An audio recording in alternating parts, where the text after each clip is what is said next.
आप देख रहे हैं आवाज़ इंडिया टीवी। धम्म दीक्षा अनुवर्तन दिन के 65 साल पूरे हो गए हैं।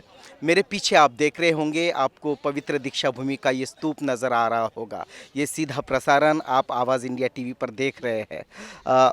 हम देख सकते हैं कि कोरोना के चलते, कोरोना प्रोटोकॉल के चलते बहुत कम लोगों के साथ ये जो पारंपरिक तरीके से ये जो कार्यक्रम है इसको किया जा रहा है।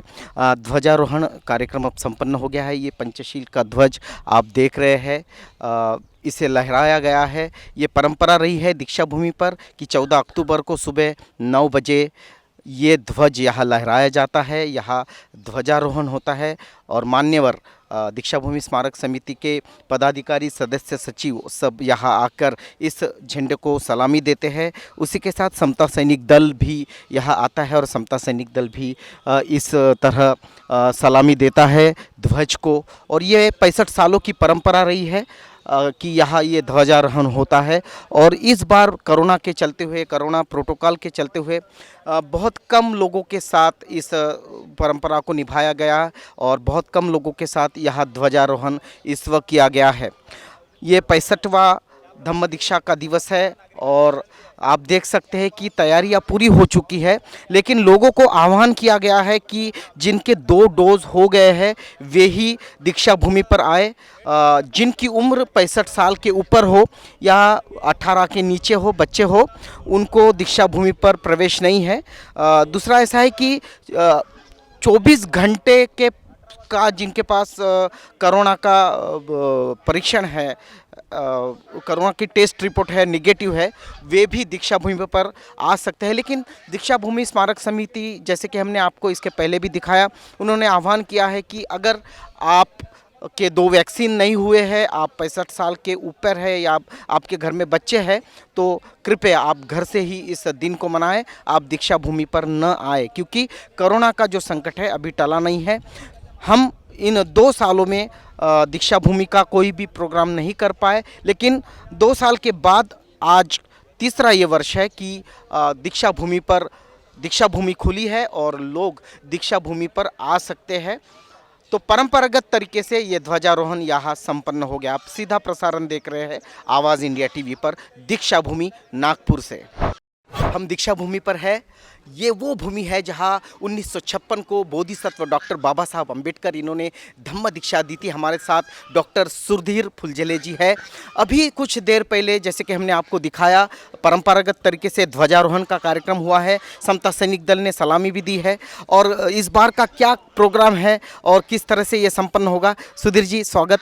ये सीधा प्रसारण चल रहा है आवाज़ इंडिया टीवी पर, पूरा देश देख रहा है। लोगों की बड़ी भावना थी कि हम दीक्षा भूमि पर जाएंगे, लेकिन इतने शॉर्ट टाइम में शायद लोगों को भी तैयारी नहीं हुई और लोग सोच रहे हैं कि इस वक्त हम, जैसे कि आपने आह्वान भी किया था कि घर से ही करें, आपको क्या लगता है? वैसे स्मारक समिति की तरफ से आह्वान तो किया गया था, अनुयायियों ने उसको प्रतिसाद भी दिया है, लेकिन 2 साल से दीक्षा भूमि के दर्शन किए बगैर अम्बेडकरी समाज को रहना बहुत मुश्किल है। साल में 1 बार 2 बार तो भी यहाँ पर आकर यहाँ की मिट्टी माथे पे लगा लेने के लिए अम्बेडकरी अनुयायियों में बहुत उत्साह है, बहुत उत्कंठा थी और उनका वो उत्साह स्मारक समितियों को किसी भी तरह से कम करना नहीं है। लेकिन स्वास्थ्य भी बहुत ज़रूरी है। उसके लिए जो शासन प्रशासन ने जो नियमावली दी है उसका पालन भी ज़रूरी है। मैं सभी अनुयायियों को फिर से आपके ज़रिए आह्वान करता हूं कि जो भी शासन प्रशासन ने नियम बताए हैं उनका पालन कीजिए। जिनके पास में 2 टीके का प्रमाण पत्र या RT-PCR या रैपिड एंटीजन टेस्ट का प्रमाण पत्र नहीं है, वो आने की कोशिश करके जो एंट्री पॉइंट्स है वहाँ पे भीड़ ना करे। जिनके पास में प्रमाण पत्र है उन्हें आने देने के लिए रास्ता दीजिए और शासन पे और स्मारक समिति के अधिकारियों पे कोई भी दबाव नहीं आएगा या दबाव आएगा ऐसी कृति ना कीजिए। जी, जब 1956 में बाबा साहब ने धम्म दीक्षा दी थी तो आपके पिताश्री जो है सदानंद जी फुलझेले निर्वाणस्थ, उन्होंने पूरी भागदौड़ यहाँ पे संभाली थी। वो सोहड़ा जो था, वो पूरा प्रोग्राम जो था उसे संभाला था। वो जिम्मेदारी अभी आपके कंधे पे है। क्या बदलाव लगता है तब में और आज में इस दीक्षा भूमि परिसर पर? नहीं, जिस वक्त बाबा साहब ने दीक्षा दी उस वक्त का समाज और आज का समाज बहुत अंतर है। उस वक्त का समाज बहुत ज़्यादा शिक्षित नहीं था, लेकिन बाबा साहब के प्रति जो वफ़ादारी जो थी वो वफ़ादारी आज कम हुई है ऐसी बात नहीं है, लेकिन वो जान देने के लिए तैयार ऐसे लोग थे उस वक्त का समता सैनिक दल। तो बाबा साहब की सुरक्षा पूरी समता सैनिक दल ने संभाली थी। और उस वक्त जिस प्रकार अभी संसाधन उपलब्ध है उस वक्त नहीं थे, ना ही समाज के पास में पैसा था। उस वक्त छोटी छोटी चीज़ें मेरे पिताजी जैसे बताते थे कि सादा सोफ़ा सेट लाने के लिए उन्हें इतनी भागदौड़ करनी पड़ी। वो सोफ़ा सेट कॉरपोरेशन के ऑफिस से लाना, वहाँ से रिक्शा करना और फिर वो लाना, और उसके बावजूद भी बाबा साहब के लिए वो सोफ़ा उपलब्ध नहीं होना, और फिर बाजू के एक घर से सोफ़ा सेट लाके बाबा साहब को बैठा देना। तो उस वक्त संसाधनों की बहुत कमी थी। अभी संसाधनों की उपलब्धता है। उस वक्त जो मीडिया है वो भी इतना स्ट्रांग नहीं था। अभी कोई भी संदेश आपको देना है तो झट सारे लोगों के तरफ पहुंच जाता है। उस वक्त सब लोगों को संदेश देना, दीक्षा के लिए जमा करना, ये एक बहुत बड़ा एक चैलेंज रहा होगा, जो शायद वो चैलेंजेस मैं अभी सेक्रेटरी करके फेस नहीं कर रहा हूँ। जी, और एक बड़ा चैलेंज है ये जो पवित्र स्तूप देख रहा है, ये परिसर है, इसका मेंटेन करना, इसकी प्रगति करना, और शासन का कुछ पैसा आया है। कहा जाता है कि वो पैसा अभी भी पेंडिंग है, इसका प्रोग्रेस नहीं हो रहा है। क्या कारण है और कब तक ये सारा काम दीक्षा भूमि का पूरा हो पाएगा? 1915 में तत्कालीन मुख्यमंत्री देवेंद्र जी फडणवीस, इन्होंने दीक्षा भूमि पे डिक्लेयर किया कि 350 करोड़ रुपए दीक्षा भूमि के विकास के लिए वो मंजूर करेंगे। उन्होंने जल्दी ही आर्किटेक्ट नियुक्त किया। उन्होंने हमारे सामने में बहुत सारे डिज़ाइन रखे, उसमें कुछ सूचनाओं के साथ में वो डिज़ाइन हमने मंजूर किया। उसके बाद में उन्होंने 100 करोड़ रुपए बजट में सैंक्शन किए, जिसमें से 40 करोड़ रुपए सोशल वेलफेयर डिपार्टमेंट के तरफ से NIT जो नोडल एजेंसी उसको ट्रांसफ़र हो गए। लेकिन ये सब कामों में कुछ टेक्निकल अड़चनें ऐसी थी कि ये पैसा आने के बावजूद भी जो प्रशासकीय मान्यता रही थी, एडमिनिस्ट्रेटिव अप्रूवल, वो मिलने में बहुत तकलीफ़ गई। अभी तक इस कार्य के लिए एडमिनिस्ट्रेटिव अप्रूवल नहीं मिला है। हमारे तरफ से बहुत प्रयत्न हुआ। चीफ सेक्रेटरी और कुछ सेक्रेटरीज मिलके एक कमेटी होती है, जैसे हाई पावर कमेटी बोलते हैं, तो वो कमेटी इस चीज़ को अप्रूवल देती है। उन्होंने कुछ सजेशंस किए थे, कुछ चेंजेस बताए थे, वो चेंजेस करके फिर से आर्किटेक्ट ने डिज़ाइन सबमिट किया। उसके बाद में फिर सरकार बदल गई। उसके बाद में फिर बजट में कोई चेंजेस आए। पहला 3 फेज़ में था, फेज़ 1, फेज़ 2, फेज़ 3, और फेज़ 1 के 2 पार्ट्स थे। तो वो 2 पार्ट्स में से पहला पार्ट हमने सबमिट किया था। उन्होंने बोले कि दोनों पार्ट सबमिट करो। पहला 100 करोड़ का था, वो बाद में 100 करोड़ का phase 1A and phase 1B मिल के हुआ, वो भी सबमिट हुआ है। अभी प्रतीक्षा कर रहे हैं एडमिनिस्ट्रेटिव अप्रूवल की। बिल्कुल, अभी प्रतीक्षा कर रहे हैं एडमिनिस्ट्रेटिव अप्रूवल की। हम चाहते हैं कि ये दीक्षा भूमि जो विश्व विख्यात है, और नागपुर जो दुनिया के नक्शे पे सिर्फ और सिर्फ दीक्षा भूमि और बाबा साहब की धम्म क्रांति की वजह से है। सुधीर जी, आपने वक्त दिया, आपको इस पावन दिवस पर बहुत बहुत मंगल कामनाएं। डॉक्टर प्रदीप आगलावे जी जो नवनिर्वाचित सदस्य है दीक्षा भूमि स्मारक समिति के, वे यहाँ है, और क्या तैयारियां है दीक्षा भूमि पर, कैसे ये दिन मनाना चाहिए, उनसे हम बातचीत करेंगे। सर, बहुत बहुत स्वागत और आपको बहुत बहुत मंगल कामनाएं इस 65वें धम्म दीक्षा दिवस पर। क्या लगता है आपको, अभी आप इस दीक्षा भूमि स्मारक समिति, परम पूज्य डॉक्टर बाबा साहब अम्बेडकर स्मारक समिति दीक्षा भूमि के साथ जुड़े हैं, कैसा लग रहा है आपको? महत्वपूर्ण बात यह है कि मुझे बहुत खुशी हुई है कि जहाँ बाबा साहब अम्बेडकर जी ने धम्म क्रांति की और यह दीक्षा भूमि जो है वो बहुत ही पूरे विश्व में महत्वपूर्ण भूमि है। और उस भूमि की जो डॉक्टर बाबा साहब अम्बेडकर स्मारक समिति है, इस समिति के सदस्य के रूप में मेरी नियुक्ति हुई है, इसलिए मुझे बहुत खुशियाँ हैं। और इस निमित्त से यहाँ मुझे काम करने का मौका मिला है। यानी खुशी होने की बात यह है कि जो काम बाबा साहब ने बुद्धिज़्म की दीक्षा देकर यहाँ से शुरू किया, तो उस दिशा में मुझे या उस दृष्टि से काम करने का जो मौका मिला है, इसलिए मुझे बहुत खुशी है। दीक्षा भूमि यह एक अंतर्राष्ट्रीय स्थल है जहाँ से पूरे विश्व के लोग यहाँ से प्रेरणा लेते हैं। और इस दीक्षा भूमि पर हर साल धम्म चक्र प्रवर्तन दिन का जो कार्यक्रम होता है, उस दिन भारत के और भारत के बाहर भी जो लोग हैं वो आते हैं और यहाँ से प्रेरणा और संदेश लेकर जाते हैं। अभी पिछले साल से कोरोना के कारण यहाँ धम्म चक्र प्रवर्तन दिन का जो बड़ा पैमाने पर जो प्रोग्राम मनाते हैं वो नहीं हुआ। इस साल भी शासन ने मनाही की है और इसलिए हम लोगों से ये गुजारिश कर रहे हैं कि आप घर से ही धम्म चक्र प्रवर्तन का जो दिन है वो आप मनाइए। लेकिन यहाँ नागपुर के लोगों को ये छूट दी गई है जिन्होंने लसीकरण के 2 डोज लिए हैं, तो उन लोगों के लिए यहाँ दीक्षापुर आने की इजाज़त है, वो आ सकते हैं और यहाँ आके यहाँ स्तूप में जाकर वो दर्शन कर सकते हैं। तो लोगों ने जो सहकार्य किया कि पिछले साल भी लोग नहीं आए और इस साल भी जो लोगों की बहुत इच्छा थी, लेकिन जैसा कि सरकार का जो नियम है, सरकार ने जो नियम हमें बताए उसके अनुसार इस साल भी जो धम्म चक्र प्रवर्तन दिन है वो सिर्फ छोटे यानी एक छोटे रूप में यहाँ किया गया है। जैसा आपने अभी देखा है कि यहाँ ध्वजारोहण का कार्यक्रम हुआ और कल भी दीक्षा भूमि में स्तूप के अंदर बुद्ध वंदना की जाएगी।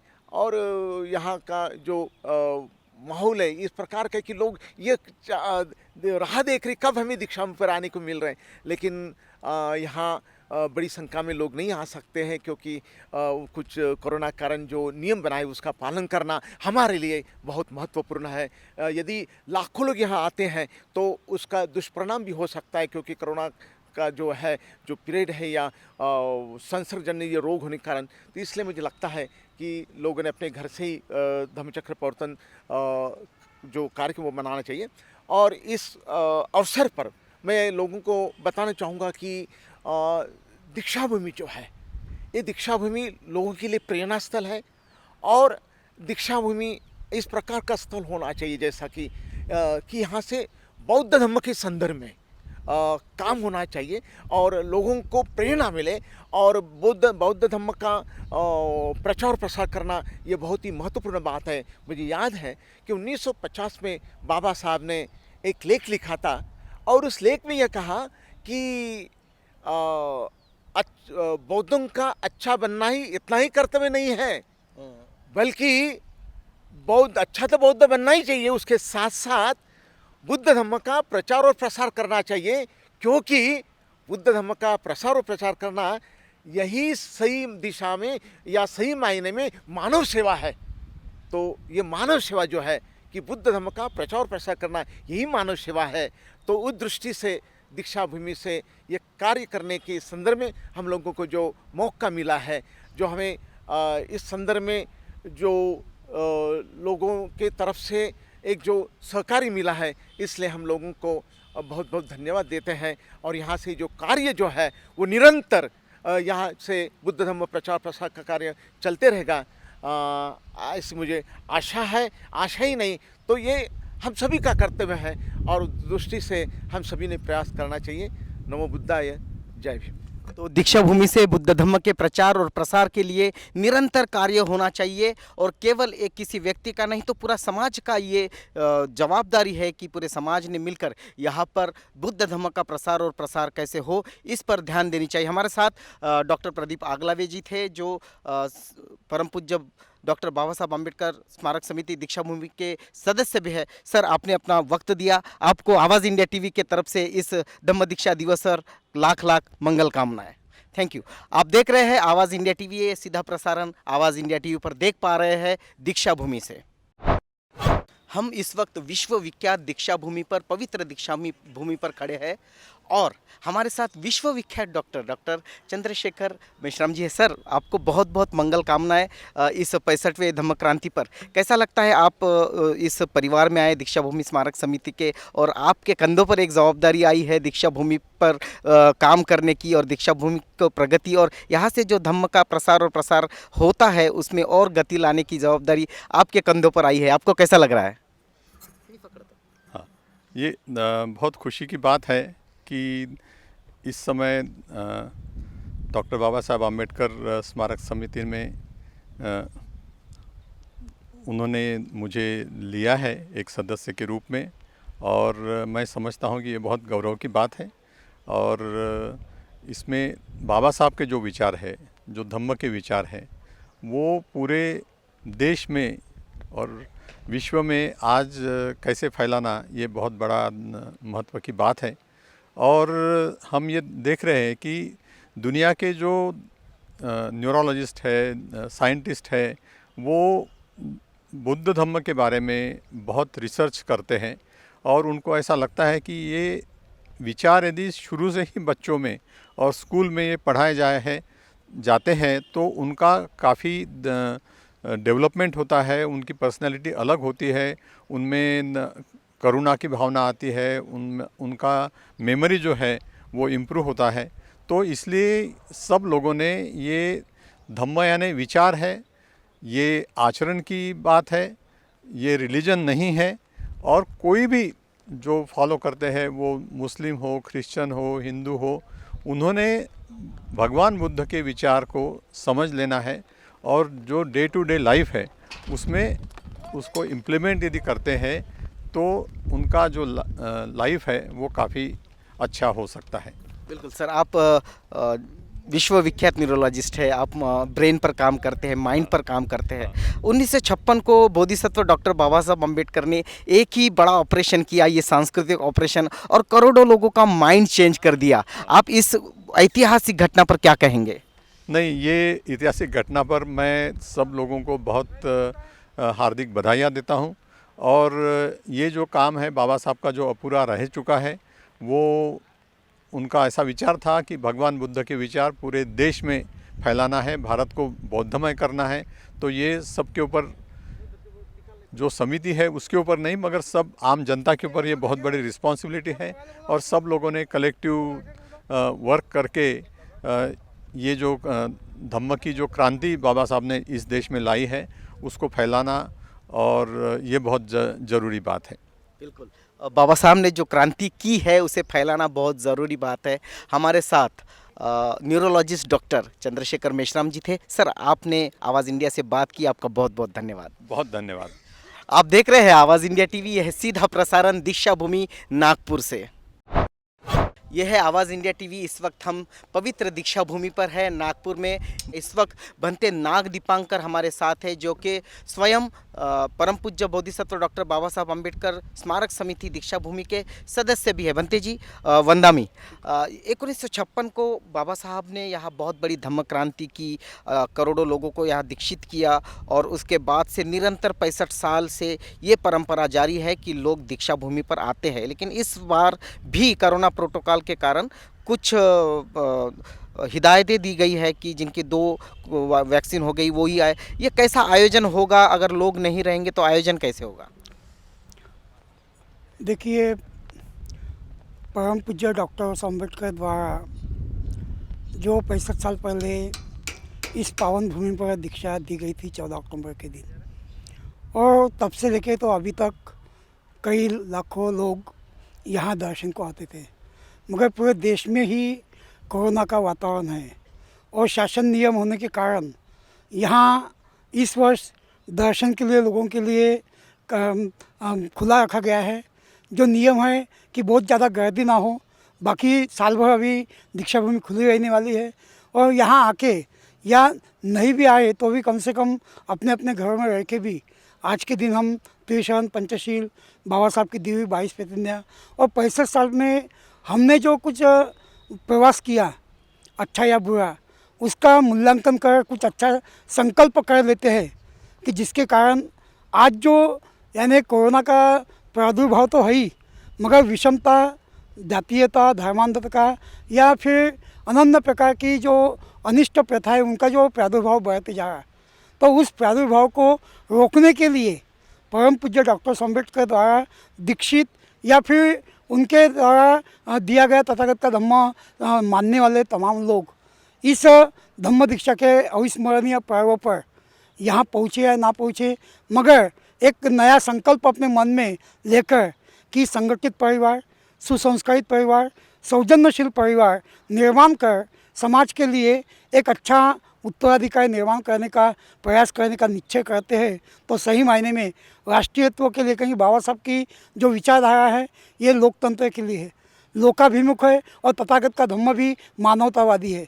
और इस मानवतावाद के ऊपर जो आज का कोरोना का प्रादुर्भाव है, तो ऐसे अवस्था में हमें सामाजिक ऋणानुबंध समझकर, एक अब जिम्मेदारी समझकर यहाँ एक तो आना है, एक नियमों का पालन करते आना है और आए न भी आए तो भी कम से कम बाबा साहब के प्रति कृतज्ञता व्यक्त करते हुए अपने जिम्मेदारी को एक दूरदृष्टि से संकल्पित कर एक अच्छा निर्णय लेना है, ऐसा मैं चाहूँगा।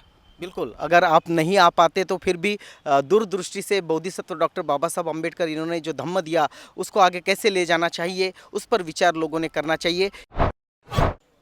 ये सीधा प्रसारण आप देख रहे हैं आवाज़ इंडिया टीवी पर।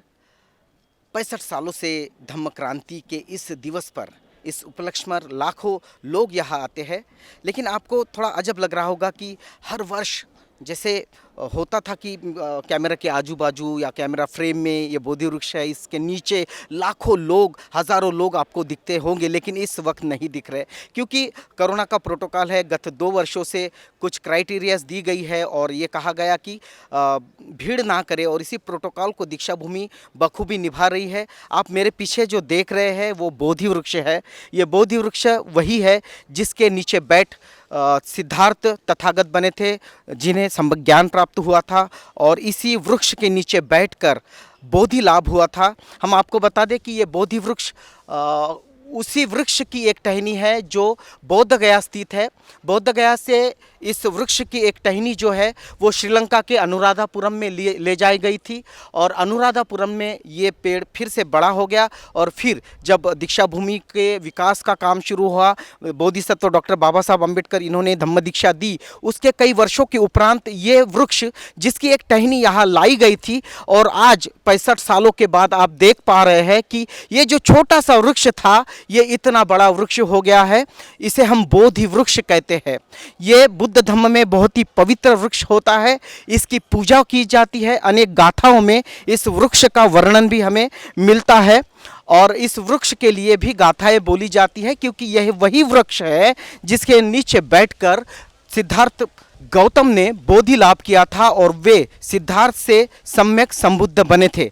आप देख पा रहे हैं आवाज़ इंडिया टीवी पर ये बोधि वृक्ष है, पवित्र बोधि वृक्ष, जिसे दुनिया भर के बौद्ध जो है, बुद्ध के तत्वज्ञान को मानने वाले जो लोग हैं, इस वृक्ष के पास आकर इस वृक्ष की पूजा करते हैं, इस वृक्ष के नीचे नतमस्तक होते हैं। लोगों की भीड़ आपको शायद दिखाई न दे क्योंकि कोरोना का प्रोटोकॉल है और कोरोना का प्रोटोकॉल होने के वजह से यहाँ भीड़ कम है। हम लोगों को आह्वान कर रहे हैं कि जिनकी 2 वैक्सीन हो चुके हैं, जिनके पास कोरोना की निगेटिव रिपोर्ट है 24 घंटों की, जो 65 साल के नीचे है और जो बच्चे हैं, युवा है, वही लोग दीक्षा भूमि पर आ सकते हैं। जो बच्चे हैं 65 साल से ऊपर के वृद्ध है या जिनकी दोनों वैक्सीन नहीं हुई है कोविड की, ऐसे लोग कृपया घर में बैठे। हम आपको यहीं से दीक्षा भूमि का दर्शन करा रहे हैं आपके टीवी स्क्रीन पर। तो जो बीमार है, जो महिलाएं प्रेग्नेंट है, जो बच्चे हैं और जिनकी 2 वैक्सीन नहीं हुई है, कृपया वो घर से ना निकले। आप सीधे टीवी स्क्रीन पर दीक्षा भूमि का दर्शन कर सकते हैं। मेरे पीछे आप जो देख रहे हैं ये है बोधिसत्व परम पूज्य डॉक्टर बाबा साहब अम्बेडकर, इनके स्मारक में बनाया हुआ स्तूप। हम आपको थोड़ा सा इसका स्ट्रक्चरल समझा के बताते हैं कि ये जो स्तूप दिख रहा है ये दुनिया का ऐसा पहला स्ट्रक्चर है जो बहुत कम पिलर्स पर इतना बड़ा डोम यहाँ पर आपको जो दिखाई दे रहा है ये बहुत कम पिलर्स पे है। अमूमन बौद्ध परंपरा में जितने भी स्तूप और चैत्य और विहार आपको दिखते हैं वो अंदर से खोखले नहीं होते, यानी अंदर भी वो पूरी तरह से भरे हुए हैं। चाहे आप सांची का स्तूप देखें या धम्मक स्तूप देखें या आप कोई भी स्तूप देखेंगे तो वो उसके अंदर आप नहीं जा सकते, आपको उस स्तूप की परिक्रमा बाहर से ही करनी होती है। मगर ये दुनिया का पहला ऐसा स्ट्रक्चर है, पहला स्तूप है जिसके अंदर आप जा सकते हैं। आपको बता दें कि ये जो स्तूप है इसके अंदर भीतर बोधिसत्व परम पूज्य डॉक्टर बाबा साहब अम्बेडकर इनकी पवित्र अस्थियां रखी गई है। जब दिल्ली में बोधिसत्व बाबा साहब का महापरिनिर्वाण हुआ था और उसके बाद उन्हें उनके पार्थिव को मुंबई लाया गया, वहाँ 6 दिसंबर 1956 को उनका अंतिम संस्कार हुआ। और उस अंतिम संस्कार के बाद उनकी जो अस्थियां थी, और बौद्ध धर्म की परंपरा में ये हमेशा आपको देखने को मिलेगा कि जो अस्थियां होती है उस पर भव्य मंदिरों का, भव्य स्तूपों का, भव्य चैत्यों का निर्माण किया जाता है। जैसे कि चैत्य भूमि पर हम देखते हैं कि चैत्य भूमि पर भी जो चैत्य भूमि है वहाँ जो स्तूप है वहाँ पर भी बाबा साहब की अस्थियां है। और आपको बता दें कि इस स्तूप के अंदर भी बोधिसत्व डॉक्टर बाबा साहब अम्बेडकर इनकी अस्थियां है, जिनका दर्शन 14 अक्टूबर को, 14 अप्रैल को धम्म दीक्षा दिवस के अवसर पर और अनेक पूर्णिमाओं के चलते जो बौद्ध अनुयायी है यहाँ आते हैं और बोधिसत्व डॉक्टर बाबा साहब अम्बेडकर इनकी पवित्र अस्थियों को नमन करते हैं। उन्होंने जो लड़ने का सामर्थ्य दिया, उन्होंने जो समता दिया, न्याय दिया, स्वावलंबन दिया, उन विचारों का भी हम नमन करते हैं। और 1956 को बोधिसत्व डॉक्टर बाबा साहब अम्बेडकर इन्होंने जो समता, स्वतंत्र, बंधुता, मैत्री, करुणा, अहिंसा ये तत्व बुद्ध के अंगीकार किए और अपने अनुयायी को अंगीकार करने के लिए कहा, उन तत्वों को भी हम यहाँ आकर याद करते हैं। आप सीधा प्रसारण देख रहे हैं आवाज़ इंडिया टीवी पर।